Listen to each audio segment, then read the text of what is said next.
Hey trackies, welcome back to another video here on TXT Track Time. Please remember to like the video and also subscribe to the channel. All right, so trackies, I have been dying to talk about this particular topic to sink my teeth in essentially, right? However, over the weekend there was a lot of hype and anticipation leading up to Shelly-Ann Fraser-Price opening her season, and I didn't want this particular messaging to get lost in all the fluff, so hence I'm talking about it today. Now, over the weekend, Sportsmax broke news that Tyquendo Tracey has been summoned to a disciplinary hearing by the J3As, post him accusing Maurice Wilson of nepotism at the World Championships at Budapest in 2023. Now, Sportsmax did come with a few of the charges. I don't know if this is all the charges track is, but they did highlight, the charges against Taekwondo Tracey. So I'm going to read them to you, trackies, and then I'm going to get back, with the rest of my thoughts. So, charge one is that you failed and or refused to comply with long established disciplinary code slash policy of the J3As at the 2023 World Championships in Budapest, Hungary, by being rude to Mr. Wilson at the warm-up track.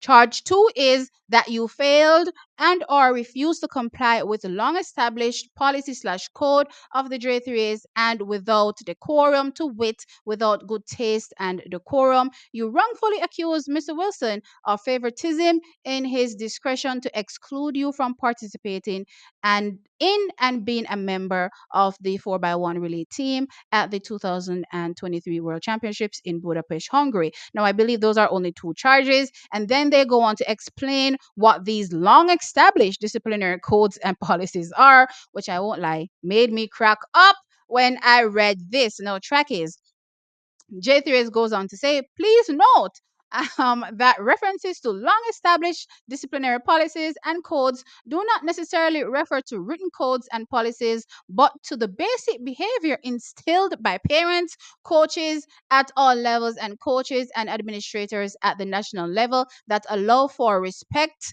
and ensure for the goals and aspirations of the J3s and indeed Jamaica are achieved through harmonious and proper working relationships. Essentially, it is a kind of decorum that is expected at training, team meetings, and especially of those who represent Jamaica at home and abroad. No, that is what the J3As had to say. Now, Chuckies, let's go back in time a bit because Maurice Wilson post Taekwondo Tracey accusing him of nepotism did indicate that he was going to sue Taekwondo Tracey for defamation. And at the time I said, one, it's very hard to prove defamation. And two, how are you going to say he defamed you when there are multiple sources already out there before Taekwondo Tracey said it, saying the same thing about, your practices as a technical leader, right? No, track is given everything that was happening at the time span, post then not hearing anything about this particular case. I was like, okay, well, rightly so, you had no case essentially as it relates to defamation, so we probably won't be hearing anything else about this. However, until June 1st, where they decided to slap Taekwondo Tracey at that particular moment with what they deemed as a disciplinary hearing, or summoning him to a disciplinary hearing. Now, I find it very interesting because last season I also remember that Tyquendo Tracey wasn't the only one that had the J3's feet to the fire. I seem to remember Kerry Lee Ricketts also questioning, their selection process as it relates to coaches that are essentially a part of the team that will be there to assist the athletes. I haven't heard anybody come out and say Kerry Lee Ricketts was being rude by questioning the fact that there was no apparent field coach, sanctioned by the J3s, back in 2023. But then again, why would they? Because Kerry Lee Ricketts is the coach and also husband of Shanika Ricketts, and we all know she's a global medalist for Jamaica. So they won't say anything to Kerry Lee Ricketts, but they will, though, summon Taekwondo Tracey to a disciplinary hearing. Now, let's get into what they said, trackies. As it relates to what he's charged with. Now, clearly, they're saying that he broke policy slash code as it relates to decorum that the J3 has long established. However, track is these policies and codes were not, established or long established. They were based on what they're saying here, essentially made up. made up, in my opinion, Chuck, is because think about it.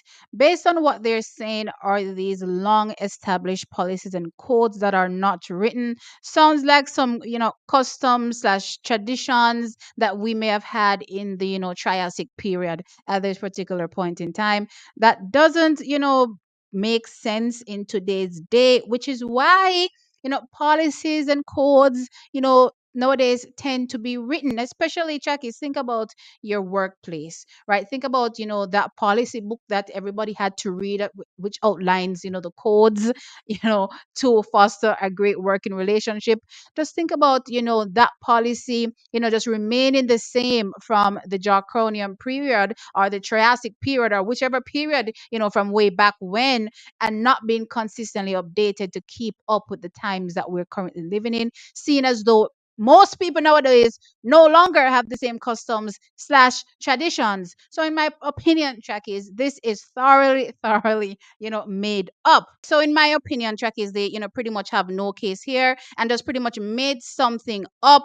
And in my view, this looks as though, or it seems as though, it's pretty much to distract Taekwondo Tracy as he is now in preparations for, hopefully going to the national championships and getting one of those all important individual spots to represent Jamaica, whether it be the 100 meters or the 200 meters or even just the 4x1, just getting one of those all important spots on the team to represent Jamaica. I believe that in this particular moment, this is just distraction because just think about it, Trackies. Bringing a case against someone about unwritten codes and policies, Trackies, as if to say at this particular point in time in 2024, everybody still has the same customs, and traditions. No, in today's day, no one has the same customs and traditions anymore. So that said, for me personally, this case that they're bringing against him will go absolutely nowhere, but I do think that it's very strategic as it relates to the timing that it came out. And then I started to think in my brain,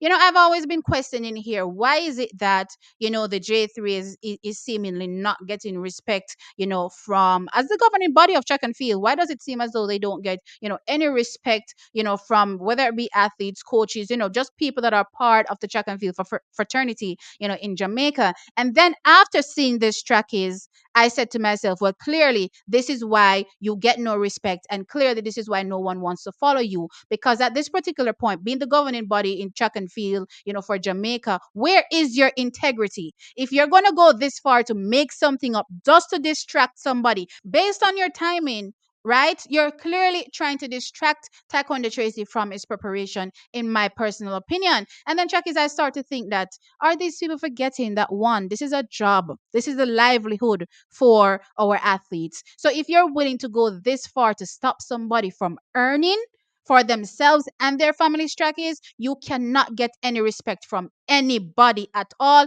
based on these charges that are brought against Taekwondo Tracy. All right, so trackies, now let me know your thoughts in the comment section below. So the J3s has conjured up their unwritten codes and policies that they're now charging Taekwondo Tracy for at a disciplinary hearing when the date does arrive. What are your thoughts? Do you think the J3s are in the right to do this? Or do you think, like myself and many others, that there is definitely something, shady about the dealings here? And J3s essentially at this particular point lack integrity. Let me know your thoughts in the comment section below. Like the video, of course, and subscribe to the channel. I'll catch you all in the next one. Bye.